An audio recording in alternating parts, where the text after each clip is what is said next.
لہٰذا بہتر ہے کہ میں ایک روٹی پہلے ہی کھا لوں۔ چنانچہ اس نے راستے میں ہی ایک روٹی کھا لی اور باقی 2 روٹیاں لے کر حضرت عیسیٰ علیہ السلام کے پاس پہنچا۔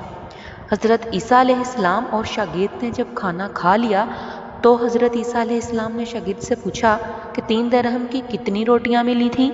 شاگرد نے جواب دیا، اے اللہ کے نبی، 2 روٹیاں ملی تھیں، ایک آپ نے کھائی اور ایک میں نے۔ حضرت عیسیٰ علیہ السلام خاموش ہو گئے، کچھ دیر بعد وہاں سے روانہ ہو گئے۔ راستے میں ایک دریا آیا۔ شاگرد نے حیران ہو کر پوچھا، اے اللہ کے نبی، ہم دریا عبور کیسے کریں گے جبکہ یہاں تو کوئی کشتی بھی نظر نہیں آ رہی؟ حضرت عیسیٰ علیہ السلام نے فرمایا، گھبراؤ مت، میں آگے چلوں گا، تم میرا دامن پکڑ کر پیچھے چلتے آنا، خدا نے چاہا تو ہم دریا پار کر لیں گے۔ چنانچہ حضرت عیسیٰ علیہ السلام نے دریا میں قدم رکھا اور شاگرد نے بھی ان کا دامن تھام لیا۔